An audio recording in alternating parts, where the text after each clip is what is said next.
society says if you have a problem, call 911. So, when somebody calls 911 with a problem, there's really only three alternatives. You have fire, EMS, and police. Fire and EMS are very well defined in what they do, what services they can provide. Police, unfortunately get tasked with a lot more of stuff that isn't defined by what they should be doing. So, and I think look at the calls here and how busy we are with things, and you can see, there's, so you got a psychiatric accident, cardiac arrest, accident, disorderly subject, robbery, larceny, mental health call, larceny, intoxicated, vice, domestic. So that's, all of those things that, police get tasked with addressing. And I think it's a lot we put on our officers. And, and it's not only the amount of work we put on our officers, but society has such a high expectation of our officers that they expect them to go out and, to almost be perfect. They can't make mistakes, mistakes they do make are just, highly scrutinized. Car 4 on dispatch 3. Go ahead. You can send me that traffic hazard call Holden on South Holden. 10 block.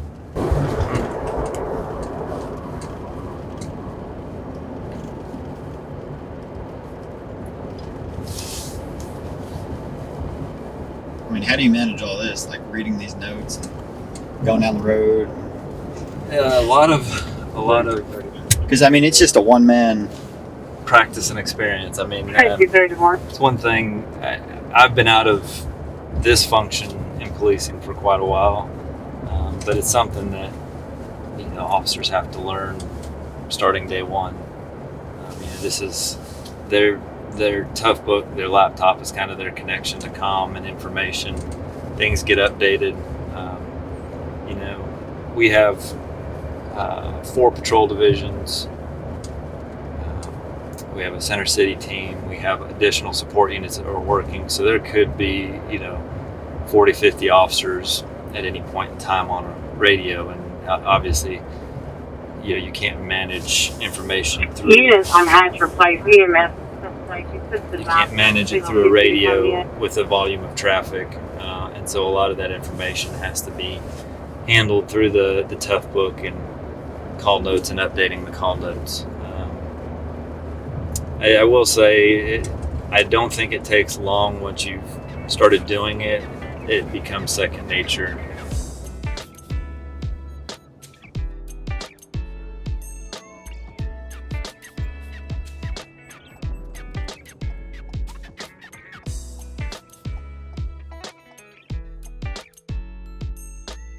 Talk about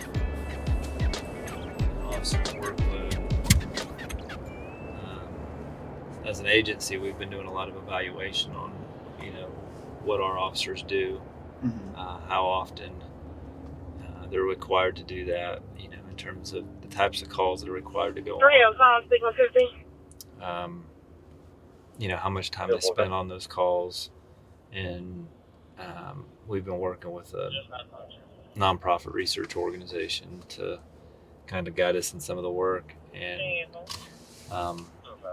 it's amazing when you look at the volume of our calls, and as Greensboro Police Department, we probably on average answer 200 to 225,000 calls in a year, and somewhere in the range of 80 to 85% of those calls are not even related to crime. They're a traffic hazard call, they're a mental health call, a crash that, we're required to investigate, but there's no, significant crime affiliated with it. Helping individuals animal calls. I mean, just the plethora of calls that they're required to go on. And I think it would be shocking if the average person understood, they think police, hey, they're out here to fight crime. They're out here to,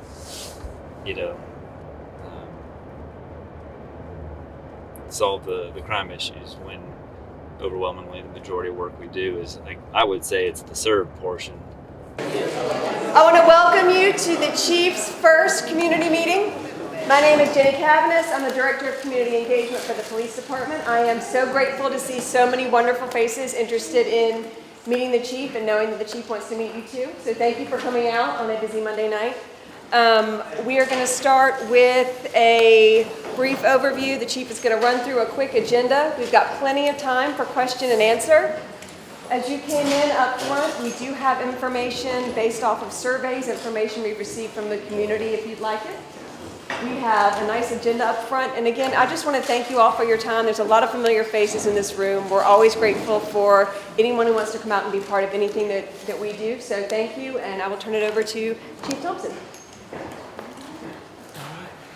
Good evening.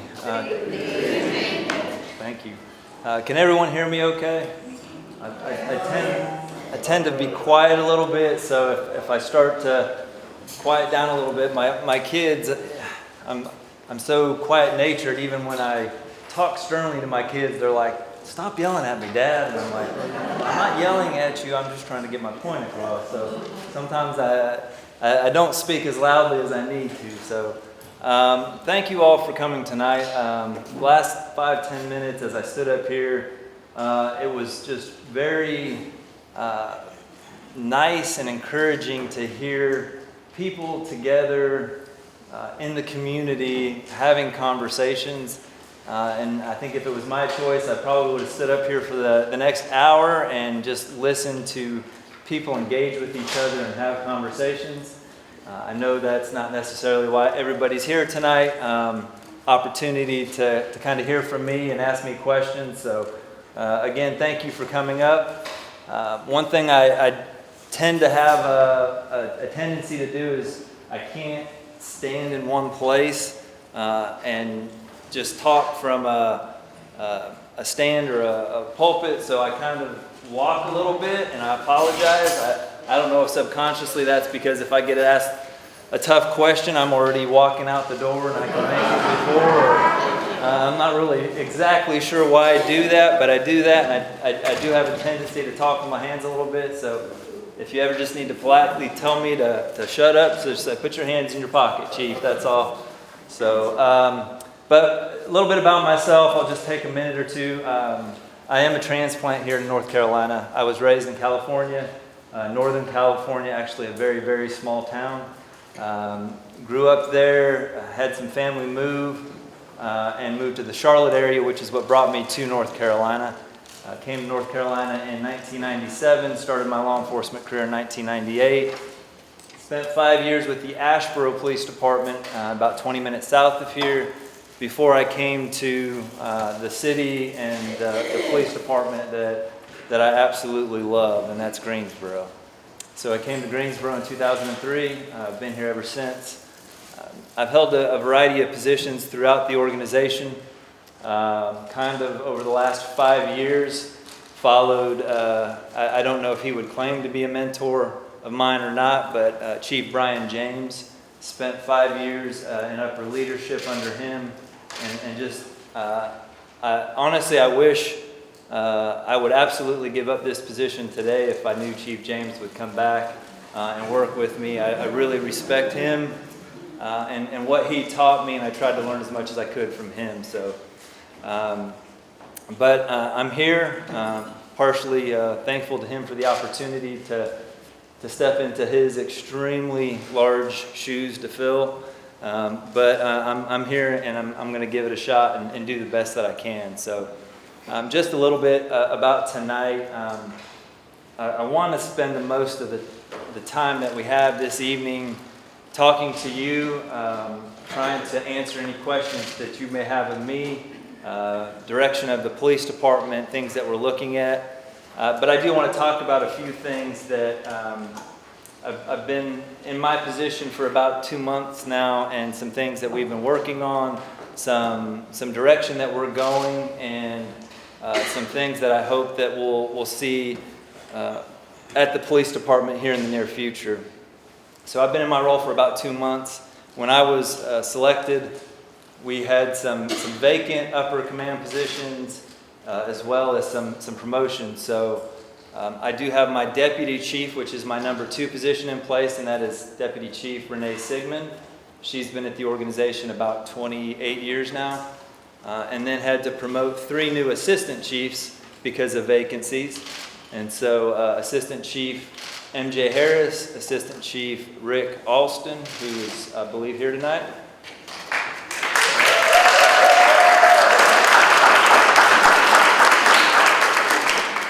And Assistant Chief Doug Tabler. They are all now in their positions. We've just announced today some captain's promotions as well as lieutenant's promotions. And in doing all of that, we've also done some reorganization in the department to reallocate some resources for what are 2 of my priorities right now. And those 2 priorities are, 1, making sure that we have enough officers in patrol to respond to 911 calls in a timely manner. We are facing some staffing shortages in the department, and so that is a priority. The second priority is addressing violent crime in our communities. And so a lot of our reorganization that we've done in the agency should reflect those 2 things as we move forward. A little bit about some of my own personal philosophies as it relates to law enforcement is I do think, as the title says, a law enforcement officer, I do believe it is our responsibility to enforce laws in the community. But I also think we have the opportunity and the responsibility to try and address crime in a very holistic manner. Enforcement is not our only tool, and I really look forward to expand on opportunities to go into communities, to go into neighborhoods, and partner not just with the communities and neighborhoods, but other partners to address crime at its root issue. And that means understanding what's happening in those neighborhoods. Is it an education issue? Is it a poverty issue? Is it a food insecurity issue? And finding opportunities as a law enforcement agency to partner and address those issues. Because if I can find a way for us as police officers to be involved in work that prevents a crime from ever occurring, then that's a win for us. Now, that may put us out of a job at some point in the future, but that would actually be a goal that I would have, that we wouldn't need police officers in our communities doing the enforcement. There's a number of things that initiatives and programs that we've kind of undertaken up to this point. We were awarded a grant through our Office of Community Engagement for 3 years. It's a $2 million grant that allows us to do just this. Go into communities, find out what issues are in those communities that are the root cause of crime, and try to address those in those neighborhoods and communities. We've done a lot of things non-traditional law enforcement. Under Chief James, we were involved in establishing our BHEART team, our behavioral health response team, and that was trying to address mental health issues in the community with the appropriate resource. And so now we have a team of police officers who are trained around mental health, and they ride with crisis counselors, clinicians, to respond to behavioral health calls to hopefully address an individual that may be in crisis, but also provide follow-up and connect them with resources so that it wouldn't be a reoccurring issue that we're having to deal with the individual. They get the help they need when they need it, and it's the appropriate help. So those are some of the areas we talk about when we look at a holistic approach that, yes, I believe as police officers we're needed in the community for specific reasons. But I also think there's opportunities to kind of look outside of the way we historically have handled law enforcement in our communities and make some changes as it relates to that. Let me make sure I'm And one thing that I will touch on, and it may come up as a question if there's further questions. As an agency, yes, we are struggling in terms of staffing for recruitment and retention. Currently, we're authorized 691 officers. We're at about 115 officers short at this point. Yes, that I think is an appropriate response. It's concerning to me as the chief. It's concerning to all of our officers who are out here every day trying to do their work as effectively as they can. But it's not unique to Greensboro. Unfortunately, fortunately, depending on how you look at it, we're actually better than a lot of our agencies around us. But it's still hard when I have to make decisions on what our officers are going to be doing day to day and what our strategy is as an agency, and I'm missing 115 officers that could be out here helping. We have been working diligently with the city manager's office, other city departments, to really bolster our incentives for our officers. I intend to have some further conversations around compensation as it relates to our officers. But for me, one of the main things that I'm really trying to work on for our police department, and I think as a community, I would say this is something that I would ask for your help on, is when I came to Greensboro in 2003, the Greensboro Police Department was the premier agency in the state and the Southeast. It was the department to come to. No matter where you went, what you heard, Greensboro Police Department was the place to come. And so we've had about 19 going on 20 years. There were some unfortunate things that happened right when I got here in 2003 that kind of took us off track of that. But my goal as a chief is to, again, make us a premier agency. And part of that is the way that the community sees and interacts with us.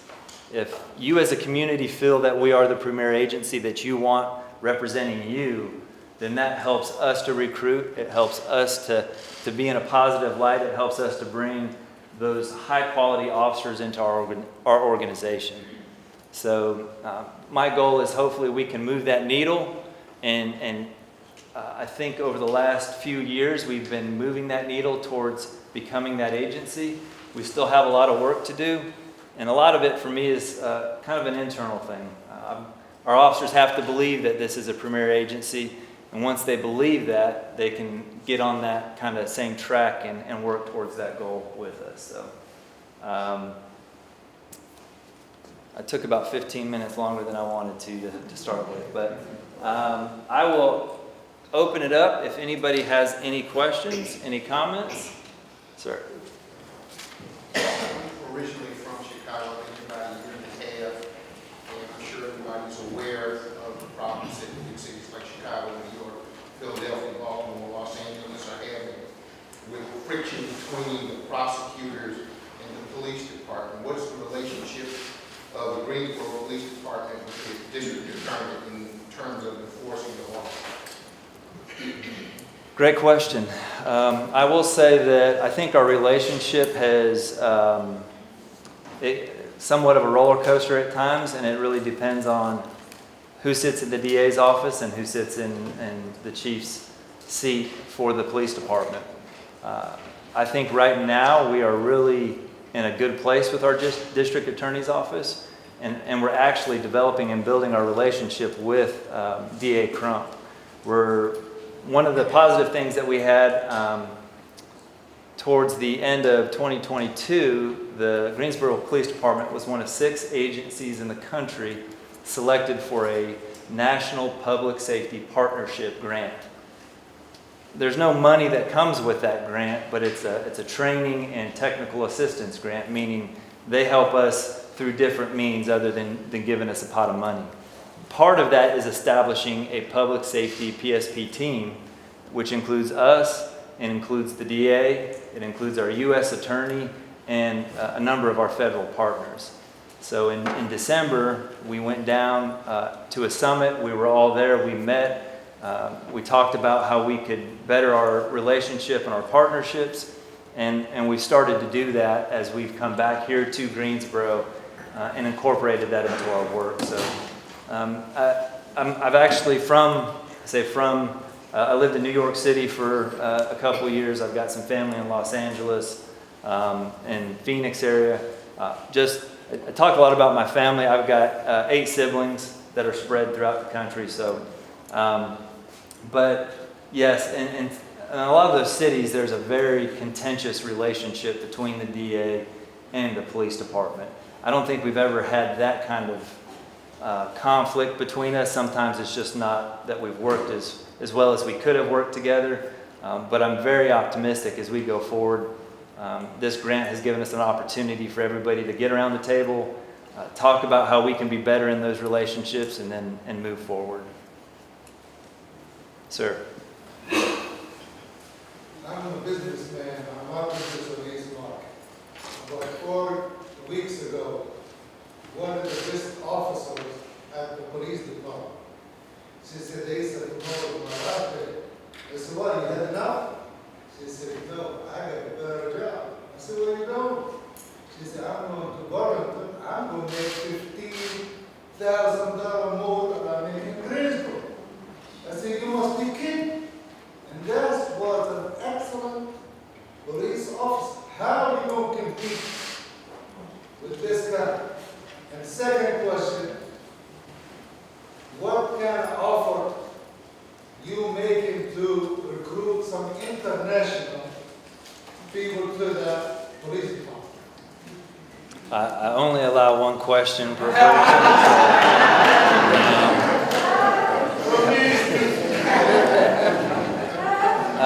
So, yeah, I will, to speak to the Burlington, we've actually lost within the last, I think, 6 to 8 weeks, we've lost 3 officers to Burlington. They put a very attractive compensation and benefits package on the table. Prior to that, Burlington was down almost 40% in their staffing. So if you equate that to us, that would be almost 250 officers that they were short. I think Burlington's allocated about 220, 230 officers. So, you know, they did that, and I think it was 2 weeks after that I actually met with the Burlington chief here in Greensboro, and you know, I told him I wanted to thank him and kick him out of the city all at the same time. And so, you know, what he did was he raised the pressure on us to be more competitive as an agency. And I'll say this, that compensation and benefits, they have to be competitive. I won't argue with that, but we offer so much as an organization that a smaller agency can't. And I know that because I came from a small agency. Asheboro Police Department was about 75 officers, and you had about 3 jobs you could do there. You could be patrol, you could work as part of one of their 2 or 3-man traffic units, or you could be a detective. And so I know, coming from a smaller organization, they don't have the benefits that we do as a larger organization. We have multiple detective assignments, specialized units, training opportunities. We have a drone team, a SWAT team, a negotiations team, a bomb team. So for me, it's really about bringing folks in that want to see the opportunities here in Greensboro, take advantage of those opportunities, and then grow and develop in the police department. So I think there's 2 aspects to that we have to be competitive when it comes to compensation and benefits. But for me, again, what brought me here was that this was a reputation for being a phenomenal agency because of the equipment, because of the training. And 2, there was opportunities here that I was not going to get at a small department. And so I want to leverage that to try to attract and keep those folks here.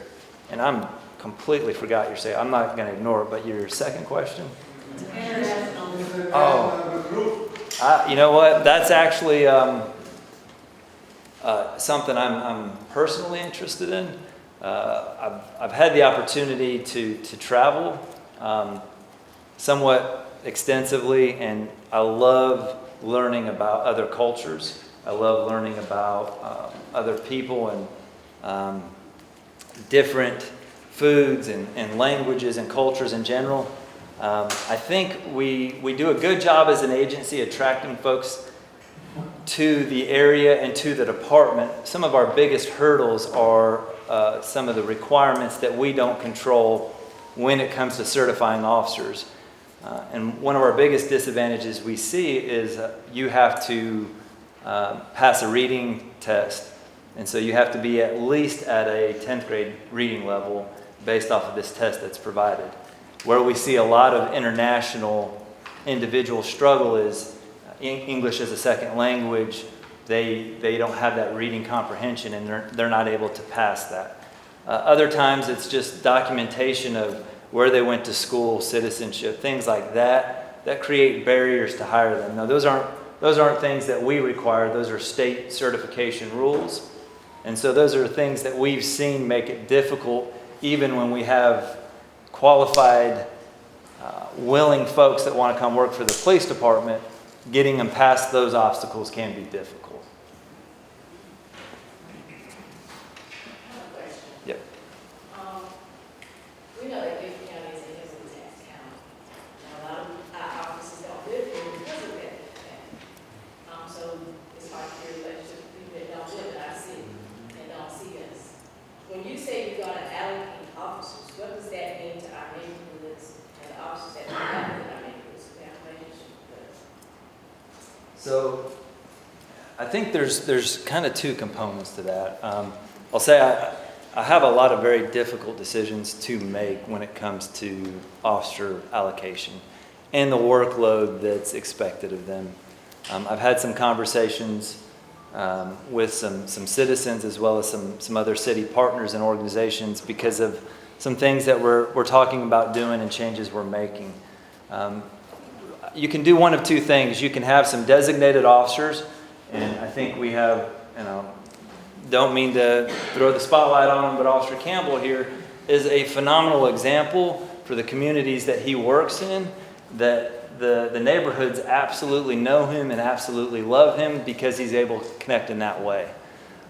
We will continue that, but for me a goal would be not just to have an officer, one neighborhood. I need all of my officers to feel like they can go out and engage the neighborhoods that they work in. And that's a little bit of a culture shift that's going to rely on me in my position. That expectation has to be set that, your only responsibility isn't to go sit in your car, drive to the call from a 911 call, and then go sit back in your car and wait for that next call and then drive to that next call. Some of the challenges we face is that we are a sprawling city. I think somebody, and I haven't factually figured this out or not, but somebody said that land-wise we're similar to the city of Philadelphia because we're so spread out. We've annexed a lot. We may be up to 140 square miles at this point. I know it's 135 to 140 square miles. So it's harder for me to tell my officers, go park your car, get out and walk a neighborhood, because they may have to walk 5 miles to get through a neighborhood, and there are some other responsibilities. But I want to kind of change. I'm not going to do away with that officer that we have, our community resource officers that are in those neighborhoods, but I need to rely more on the officers who are out driving through those neighborhoods, that when you do have a minute, stop your car, get out, walk the block, introduce yourself, talk to the people in those neighborhoods. So Chief, you meet again in the same day. And here's my concern that I want to lift up. So you know the work that I shared with you that I do, really boots on the ground, being in neighborhoods, even sitting at people's table, and being in the meetings. I'm curious to see how much more community engagement that you all will do, especially when I think about our resource officers, because as of last Friday, I sat in a space with a community leader who is pleading with me to please figure out how to get them a resource officer to come to their meetings. That they only have one every other month.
Thank you for that. And I couldn't agree more. I absolutely couldn't. I will say one thing that we're trying to do as an agency, as a police department, to mitigate some of that workload, because yes, we do have to deal with the staffing shortages that we're facing right now and the impacts that has. And that impacts it two ways. One, it takes a workload that still remains out there and pushes that to all the other remaining officers that are still here. And so that community resource officer who 2-3 years ago had the availability to go out and go to the community meetings has now additional workload put on him. Maybe it's follow-up on cases, maybe it's traffic crash hit and run investigation, whatever that may be. And so that causes a strain on him and his ability to do that. What I hope to do from my position is set the expectation for my entire organization that it's okay for anybody in our organization to go out and build those relationships and connect. I do think the moment is important. Anytime I can have a positive moment with anybody in our community helps to build the trust. But you're right, it's a moment, and moments are fleeting. So it's really about the relationships that I can develop and the relationships that anybody in the police department can develop. And some of that expectation starts with me, and the example starts with me. We talked about a little bit earlier today and the meeting that we met earlier, and those are opportunities I love, to be able to just sit at a table and hear the work that's going on in the communities and how we can connect. And I have about 600 officers, 590 officers. I want to empower all of them to be able to do that as well, to build those relationships. But I couldn't agree more with what you said. Thank you. Any other questions? Yes. You mentioned struggling in staffing. What would be some of the reasons you think, primary reasons why there is such a shortage of police officers or people not applying for these positions? Great question. And if you didn't hear, she asked what I thought were the challenges for officers coming in, and I think challenges for why officers are leaving the organization. It's a pretty complicated response to that. We try to keep track of officers who leave our organization to go for whatever reason, like why are you leaving the police department for whatever reason that may be. And we've seen a wide range of reasons. We lost an officer last week to the Secret Service. We are kind of a training ground for some federal agencies. We're a big enough department that they know when it's a Greensboro police officer that they've received typically top-notch training through our academy, and that we're a bigger agency. And then we've also done our due diligence in doing a background check and making sure that they're appropriate to be a police officer. So unfortunately, that allows us to be a kind of a feeder program to federal agencies, and we lose officers that way. We have unfortunately seen a trend where some of our officers are leaving to go to smaller agencies. Historically, that never happened, unless there was some kind of connection to a smaller agency. Maybe somebody was from Asheville, and that's where they were raised, or they've got family there and they're going back to Asheville Police Department because that's where they want to be. But the market is extremely competitive for police officers, and so we have seen some officers leave to smaller agencies because of pay, because of compensation, because of benefits. I will say one thing that I would really like to, I guess, kind of put out to the community and just kind of think about it a little bit is law enforcement is an extremely difficult job to do, even in the best times when the community is 100% supportive of everything that they do. It becomes 10 times harder and more difficult when a community does not trust their police department and they don't support their police department. And I think where we've struggled in the last 3 years is trying to build back that trust and that support our community. I'm not going to say George Floyd's murder was the one and only reason for that. There were things that we could have been doing better prior to that.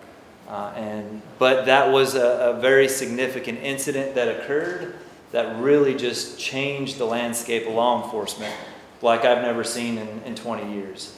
And so for me, if we can work to be that premier agency that the community in Greensboro is proud of their police department and they support their police department, then I think we're going to have people knocking down the doors to come here, because we are a good department, but we need the community support. And I don't ask for that blindly. I'm not saying to come out here and just say, yes, we absolutely support the police department to no end. We need to be held accountable.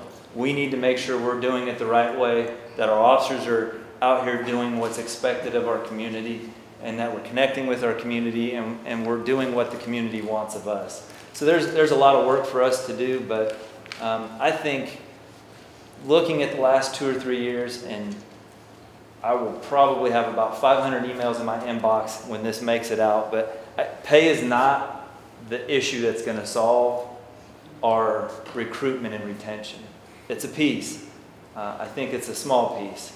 It's the culture of our organization and the support from the community that will bring people here to work for the police department. Thank you. I have a question.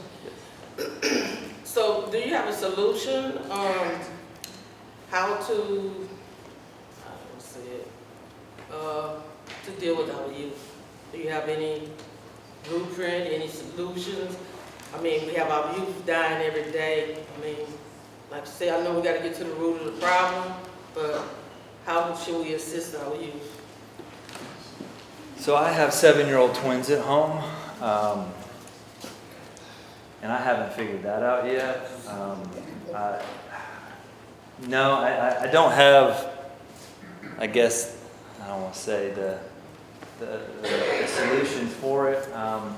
I do have some ideas, and so I haven't really fleshed this out with my command staff a lot lately, but I'll throw it out here to the community. One thing the pandemic has taught us, I think with our youth, is that when we do not allow them the opportunities to engage with adults, to engage with each other, that structure, when it doesn't exist, caused a lot of harm in our communities. And so for me, it's how do we engage with our youth? How do we, I think it's easy for us, my kids, when I go pick them up from school, I get mobbed because I'm in uniform and all the other kids love me and they're 2nd, 3rd, 4th grade. And that is an easy connection to make overall. What is difficult is when you hit that teenage years. And this is where my own, I guess, lack of experience comes into play, that our youth at that age are connecting differently than I think probably most people in this room. They connect social media, they connect through their phones, they connect online. I have a nephew who's 25 years old who met his wife online gaming with her. He was in California, she was in Florida. They met, got married, now they're living in Alaska. But they met online and they met gaming. So I'm trying to figure out a way we can connect with youth where they are at. Historically, I think in years past, we'd say, the police athletic leagues are great. I do think those are opportunities, but not everybody's on the football field. Not everybody's on a basketball court. And I would venture to say we probably could connect more with youth in some kind of an online virtual realm. And what that looks like, I don't know. I've got a few ideas that may sound a little strange, but I think as a police department, we could look at a gaming trailer.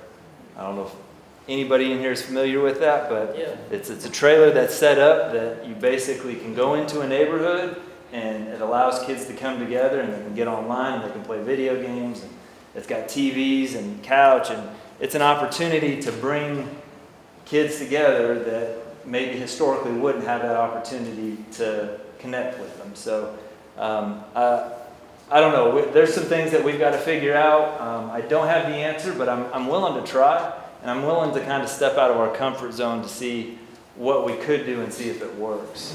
And if there's any recommendations, I'd absolutely listen. Sir. Yes, I got it. All right. But I'm gonna talk loud. I'm military. My name is James Bass Knight. I'm the executive director of the Random Road Community Association. We advocate for a community watch group along Random Road corridor. And we're in the process of getting a couple opening 18 centers on Random Road across from that, across from where Ace was located. Okay. And they want to network with us as a community group. And that's what we do. We advocate for resources, physical, safety, and everything in that area. And doing so, we got a plan. We got to share that with you. I always do that, like city manager. And I'll do a little networking too. I got your plan for about 15 people. If you would like to be in our network that advocate for safety and other resources for your community, we can do it better together. And I got a plan.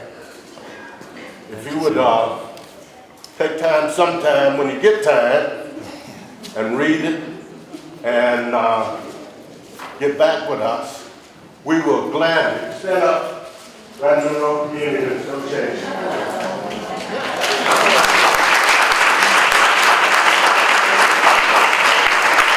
We don't have a lot of money. We work for freedom. We work for free. And if anyone else would like to network with us, I have a sign-up sheet. Give us your email address, phone number, and we can do more together. Anybody else? Yes. We got 4 partners already, 501c3 tax exempt, and thank you. No, don't just give them to everybody. Make sure they want them. We don't want them. Okay, thank you, Chief. If you want to finish out for me, I'm okay No, with that. sir. Let me finish out with this. I respect you all for what you do. Yep. And we have some excellent community resource officers. And we're partnering with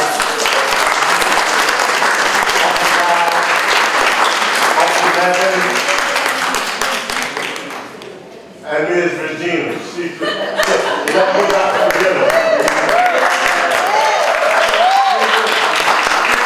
community resource officer, community connector, and she connects communities to the police department, and we're on board.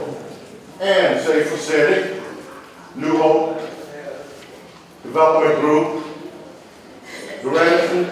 We got 4 organizations, non-profit, that's working together. If you like to work with us, sign up. Thank you, sir. Appreciate your time. Thank you. I love you all. My son's a police.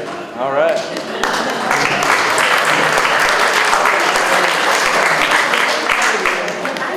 To share an experience that I had this past weekend concerning my neighborhood, which is, first of all, my name is Annette Graves.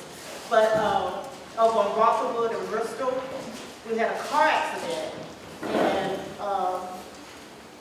it was really bad. And it took about an hour and 15 minutes for a police officer to get there. And they explained to me what was going on. They had so many sightings of shooting in Greensboro on Saturday.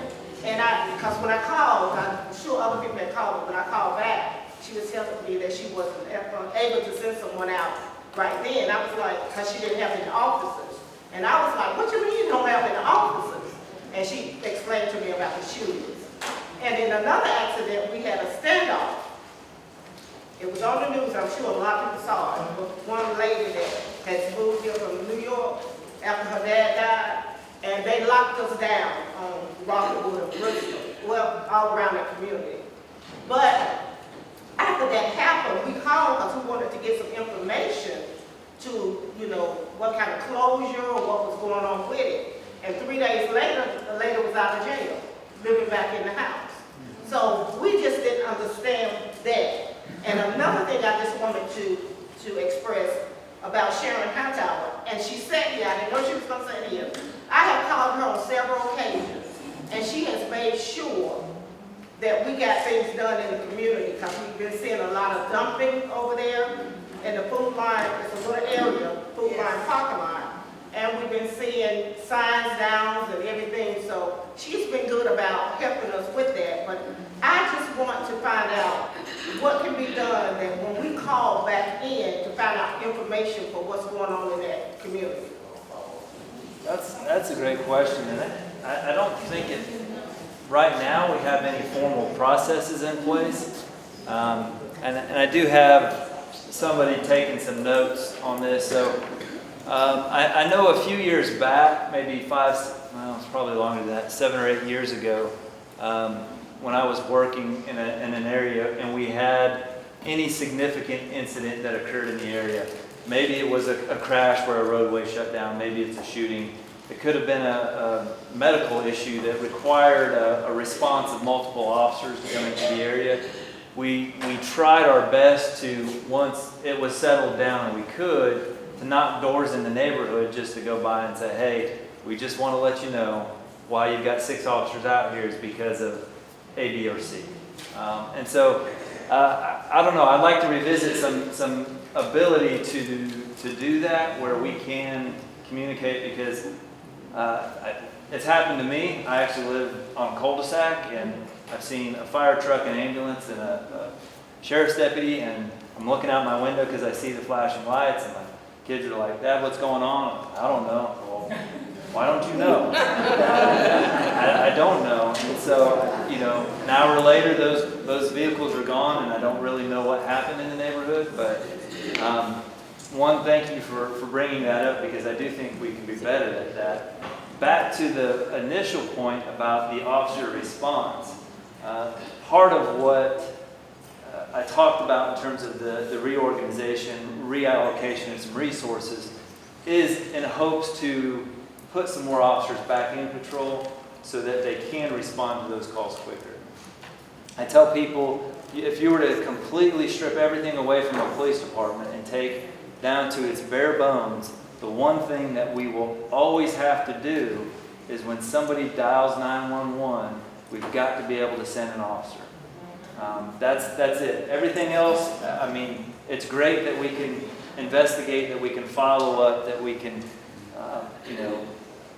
do all the things that we do outside of that. But at the core of who we are as a law enforcement agency, that's something we have to do.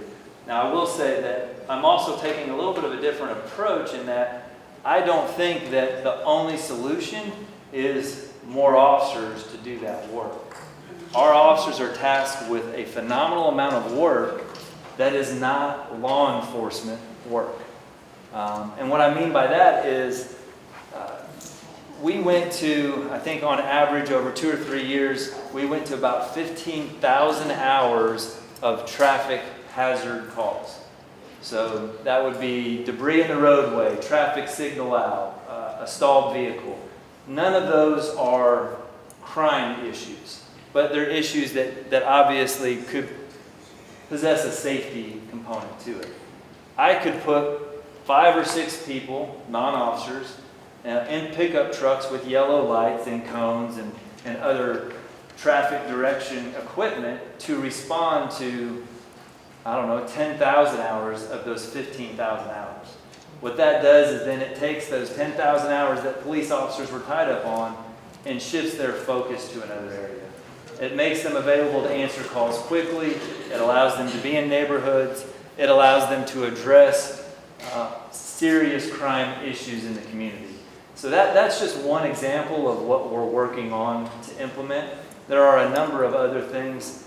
We've had the help of our elected officials. Last year, our local elected officials, we've submitted legislation that would allow traffic crashes, property damage traffic crashes, to be handled by civilians. Right now, by state statute, that has to be a police officer. We go to about 15,000 traffic crashes a year that could be handled by civilians. And so that legislation was proposed. We got it in under the last legislative cycle, didn't make it out of the legislature, but it was in Winston, Raleigh, Durham. They're all on board now. It may be a statewide change that would allow that, but again, what that does is it allows us to take the work that our officers were required to do and shift it to somebody that can still do that work and provide a high-level service, but allows our officers to get back to doing something different. So thank you for that, and maybe out of the concern of the communication piece after that incident, we'll figure out something that we can do a little bit better. I wanted to ask you, what are your views on racial profiling? And also, since we're a college town, is it any way you can partner up with the police department at UNCG and A&T? So, yes, racial profiling, absolutely not acceptable at any point in time in our career. We do provide training in the academy, as well as there's some in-service training that comes out that we don't narrow it down to say racial profiling specifically, but bias policing.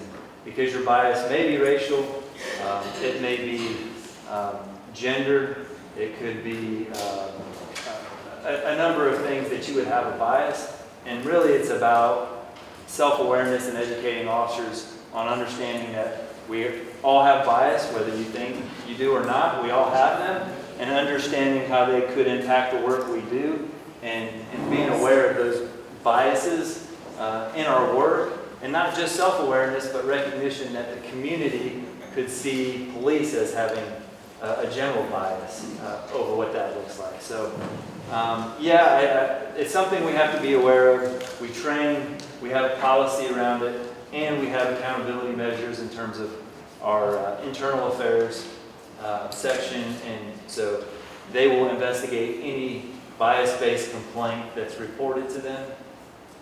That's the kind of the terminology we use, bias-based.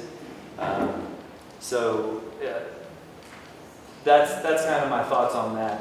As it relates to partnering with the universities and colleges, yeah, we have a great relationship with A&T, UNCG. Guilford College and Bennett don't have formal police departments, but they do have security staff that work at those colleges. Guilford Technical Community College does have a police department, and we work with them. I do think there's some opportunities for us to partner and build those relationships a little bit more. What's interesting is we're at a very unique position coming out of the pandemic, because people are just starting to learn how to live again. I mean, they're learning how to communicate with each other, be in public space, learning how to interact face-to-face again. And so colleges are now back. They're in full swing. You're seeing record numbers. A&T, largest HBCU in the nation.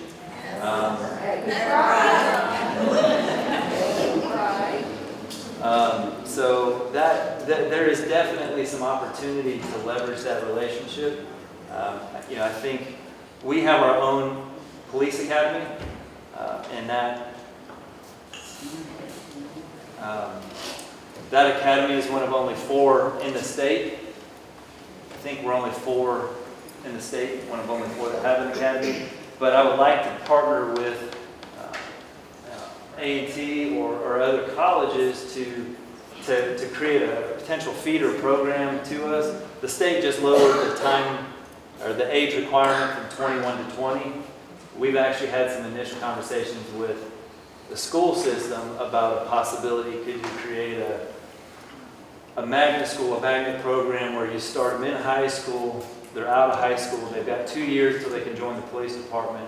It would be great, UNCG, A&T, creating that gap for them to get that education for 2 years, and then starting as a police officer at 20 years of age. So I think there's a lot of opportunity there, and I definitely hope to leverage it. Sir. So we're almost at the end. Raise your hand if you've got questions. I don't want to leave anybody. So we've got 1, 2, 3, correct? Okay. In the middle. Yes, good afternoon. I am Bernard Sparksville, and I am the president of Overall 2 Washington Street Association with the Rutherford Road Community Association. We have great concerns, and we want to know why the city police department put officers on administrative leave when their character has been questioned or they have committed a crime.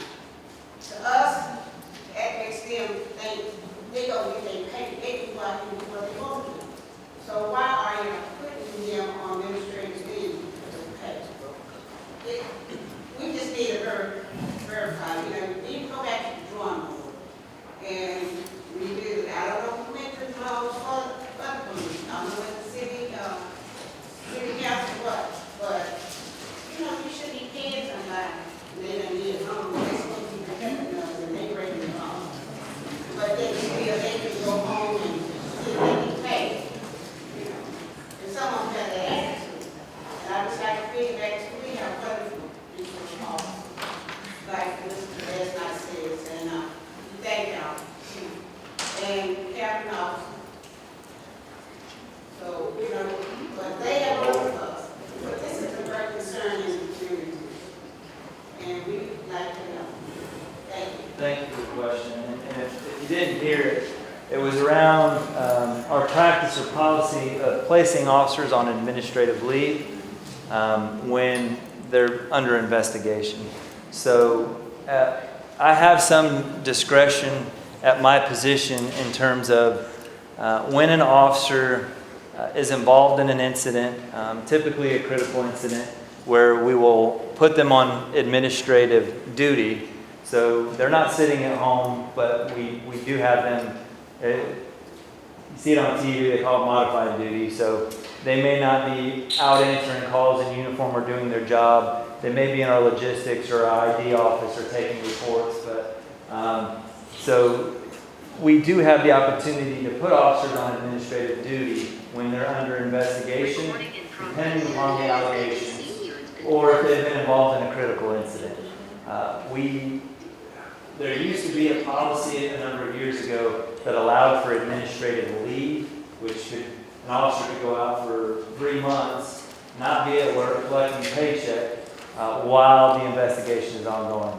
We've done away with that policy. There's a very short window.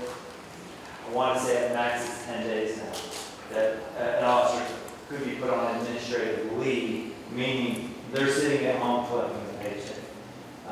One thing that we have to do is, and I do believe in this, is that when an officer is accused of misconduct or they're involved in a critical incident, that they do have due process to some level. And that due process is that their allegations are investigated, that it's determined if they did in fact do some misconduct or make a mistake, and then that is adjudicated. So we have a very specific policy in the police department of who adjudicates that, who says yes, they were wrong, and then what action is appropriate, whether it's a written reprimand, suspension, demotion, termination. There is a caveat in the policy, unfortunately one that I have had to use, and in my 2 months I've had to use it 4 times already. But I've been presented with a misconduct and I had to terminate immediately. The officer was not afforded those same due processes, but the misconduct was so egregious that I felt it was important that that action was taken immediately. And so I do have that ability. Unfortunately, every case is a little bit different, and personnel privacy laws in North Carolina don't allow me to discuss case-by-case situations. But yes, so there is a process where if officers are involved in a critical incident or they're under investigation for an allegation, that they are modified duty or put on administrative duty.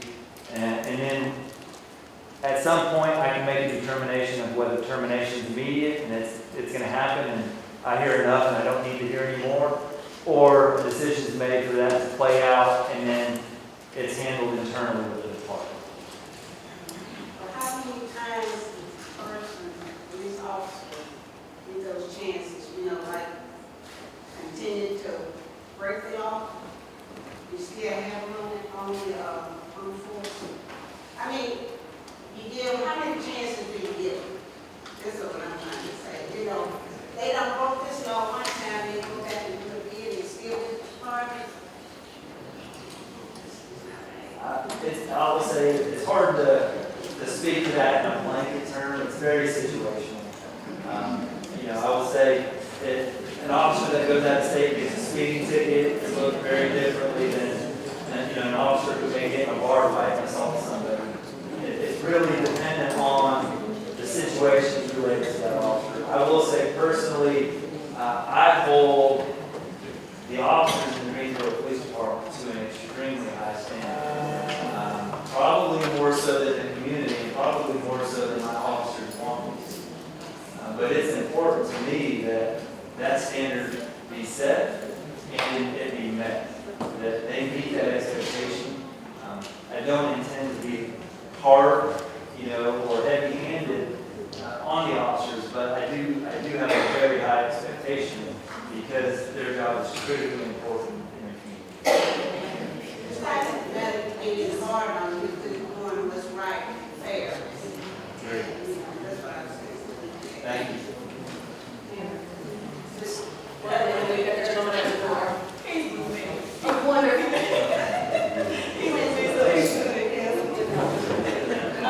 Thank you for going over just a little bit. I just have a question. Thank you for the statistics. And I like to say, I am in District 2. We love our District 2 community officers. We love our District 2 responses to some of our situations. I think they can attest, and if you need specific examples, we've been able to reach out to them, and there are some things that have really been forwarded just from being able to talk with our community resource officers immediately. With that being said, we are the smallest by population, but we lead in 50% of your categories here. We're top 50% in your categories, in crime-related categories. So every district, even if they're populated 9,000, does not have the same need, right? They may be 90,000, but they are at they have a least crime rate. So how are you allocating your resources based on this type of statistics? Not by population. Tell me how you guys are doing. So we actually do that in a number of ways. And one way I've tried to address that a little bit here with our reorganization is, so one, we evaluate the data daily, weekly, monthly. And so what we do is when we look at that data, we'll get new officers into the department, they're graduating field training, and we sit down and say, okay, what does the data tell us? Where do these officers need to be? We may hold more vacancies in another part of the city because they don't have the call load or the crime issues. I'll say D2 is an absolutely perfect example of that. Partly when we evaluated the data, looking at the officers that needed to go there, but former Captain Alston, now Assistant Chief Alston, also took a very good approach in addressing crime in that community. And his approach was a balance of enforcement and community interaction and listening to that community. And I'll tell you, I probably should have him up here because I know when everybody announced him, there was applause, and it was because he's very well respected in those communities. And when he took over the role as captain 2.5 years ago, District 2 was the highest crime rate by far anywhere in the city. And there's still some work to be done, and I'm not going to throw another district under the bus with it, but we actually had another district that actually surpassed District 2 in crime rate that struggled with that. Can you tell them what District 2 correlates to the actual District 1? So, yeah, You have a police District 2. yeah. Yeah, and I can't speak to the mapping as it relates to council district, because Council District 1 and Council District 2 both sit in Police District 2. And so let me, thank you, Councilwoman Hightower. Let me clarify. When I speak about districts or divisions, I'm speaking about police districts and divisions, in which we only have 4 citywide. And they don't all align with the council districts, and there's overlap in some areas. And then, District 5 City Council, we don't have a District 5 that doesn't exist. I think they primarily sit District 1 and 3. So, yes, thank you for bringing that up. But, so when I'm referring to District 2, I'm referring to Police District 2 and the impact that's had. So, yes, I'll say the work that Chief Alston has done in terms of connecting with the community, there is a reason Chief Alston was promoted, and it's because he showed that he has the aptitude and the ability to be successful in his model. And Chief Alston's new position is the Assistant Chief over the Patrol Bureau.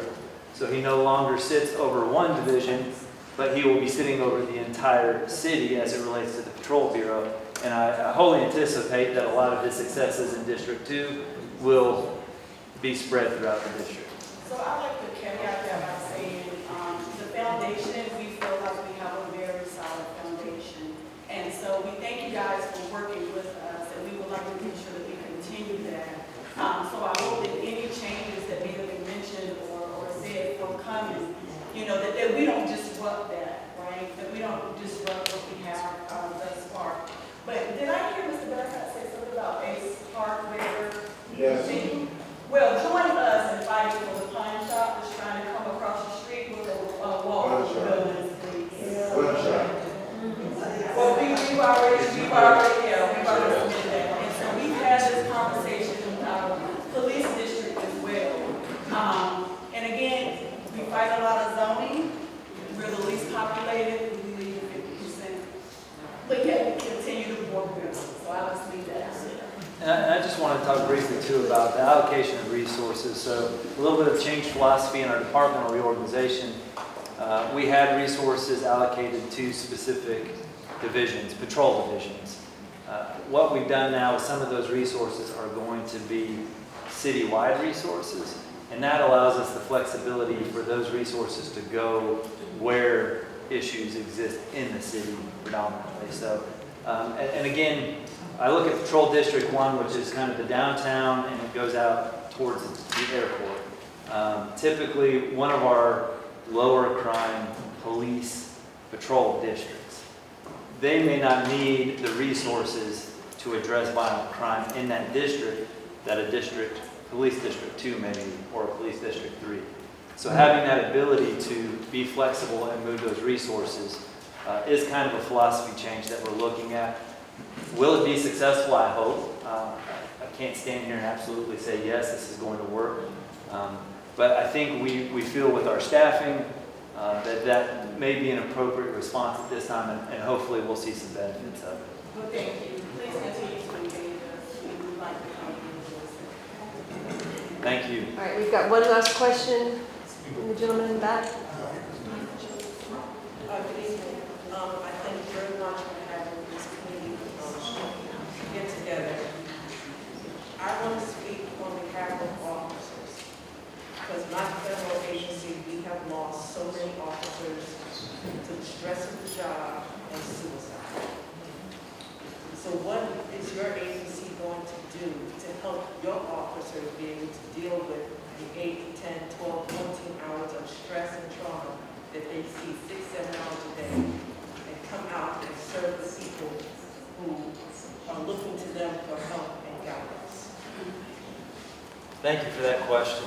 And then if you didn't hear, she asked about how I intend to help our officers deal with the struggles of being police officers, the stress that they deal with daily, the vicarious trauma that they are experiencing when they're out here going to these traumatic calls and these incidents, and doing it not just one day, 2 days, 2 weeks, but for years.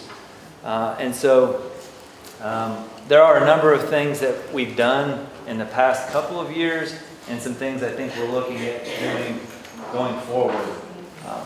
Last year, we lost an officer to suicide.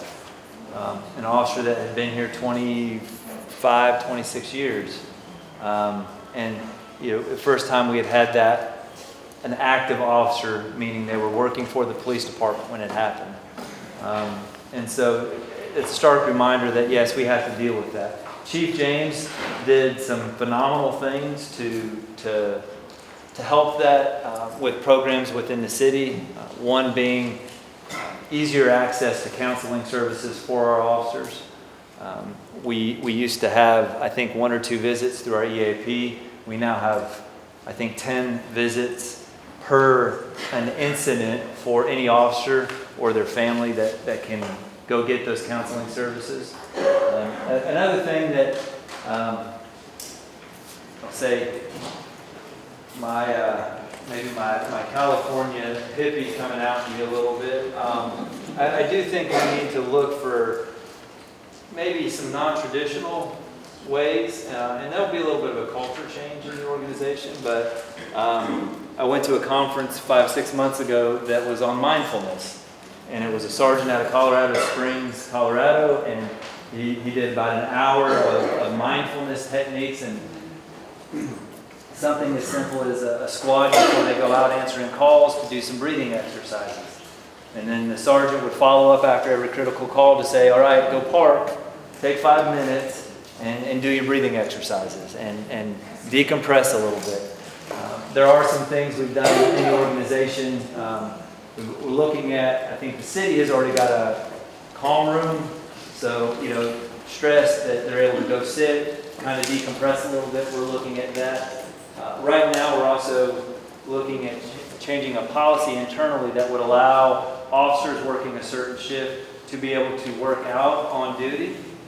Exercise is shown to be a very positive thing when it comes to mental health, again, decompression. So we're looking at a number of things to help our officers. And some of that is just, it's culturally, sometimes it's difficult for officers to feel like they can come in and sit down with their supervisor or a colleague and say, I'm just struggling right now. Like, I'm having difficulty because of the persona that they think we have to portray, or the way that they think we have to act. And so it's kind of breaking that culture a little bit to say, it's okay to come in and sit down with your sergeant and say, like, I can't do it right now. I need to go home and I need to be with my family and I just need to decompress for a day. We're getting better at that. We really are. But I think there's some things we can do to improve in that. All right, Thank you. Guys, I know there's still more questions. We've got some officers that are here that will, Chief Rick, will you stand up? Chief Austin will stick around and answer questions. I've got Sergeant Altizer who can answer questions, and I've got Officer Campbell after the meeting, but I do need to at least let the larger group go. So if you've got questions, I have more than capable, amazing lines in this room, and we'd love to help. I just want to thank you guys for your time, and we took really good notes. This is always educational, and I know what it is to give up a night away from whatever you have in your life, family, kids, grandkids, whatever you have, so thank you for coming. No, thank you very much. If you want to come to more, there are more meetings. If you signed up there, you signed up to get emails from me. If you don't want to read that, you mark for your name, my feelings aren't hurt, but I will try to keep you guys up to date on what we have going on. Thank you again. Thank you.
my perspective, I think that's kind of the unfair expectation we put on our officers in terms of, we have this heavy workload that we expect them to handle, and then just literally at a moment's notice, you could be, dealing in a very bad car crash like that, one of those individuals could be drunk, there could be injuries, there could be children, whatever, and then you would literally finish that call and now you're dealing with a domestic or a robbery or something else. And, and it happens constantly, and those things happen quickly. And so that expectation that our officers are supposed to perform, 100% all the time, and, every interaction has to be good and done the right way. It's a very, very high expectation. And I'm not saying we shouldn't have high expectations for our officers,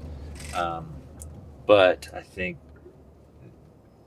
there could be some better understanding of what those expectations are, and the reality when an officer does make a mistake, understanding why the officer made that mistake. Was this the 9th or 10th call that they rode today?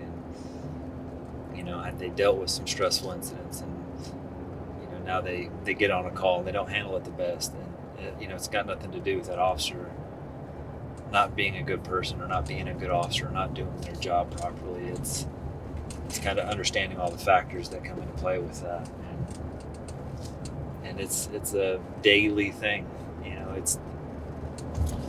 This is the work they signed up to do, but they come out and they do it every day, and they're busy every day. It's not like this is just, hey, this is Friday night and this happens Friday night. This is happening Monday afternoon, Wednesday night, Sunday morning. It's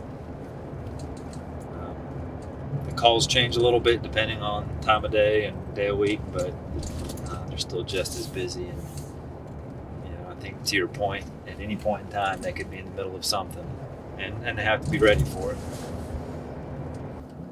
The thing I don't know that people not in a first responder profession understand is the level of stress that brings on somebody.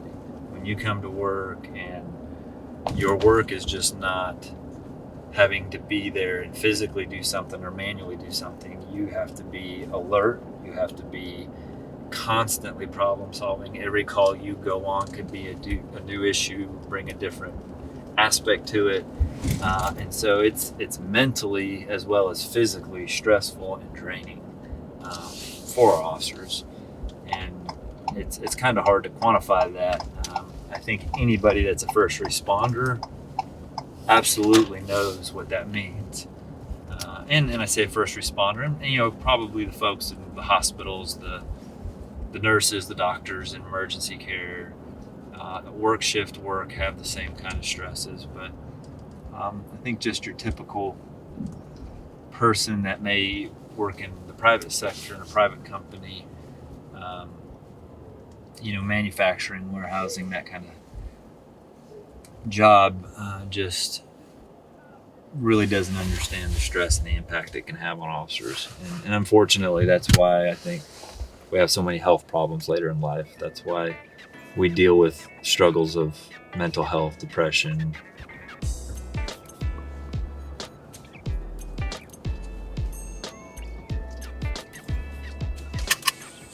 And for I'll be out at the 1050 at Battleground and Hill. We have 2 vehicles in the roadway.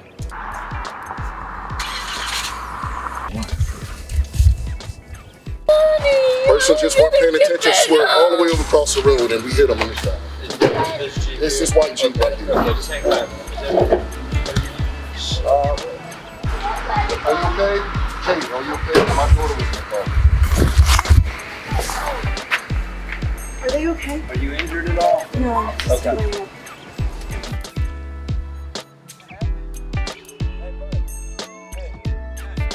They use your ID and the vehicle registration to complete, and then Yes, they'll sir. have exchange forms, so you'll have each other's information, and then that will all be available on the report as well.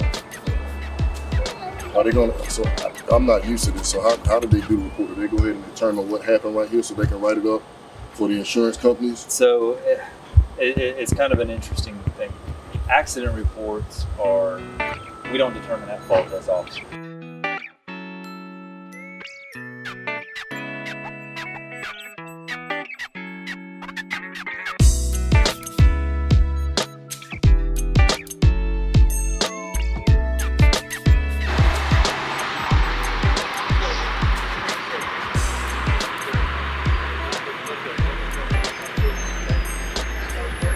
Movement.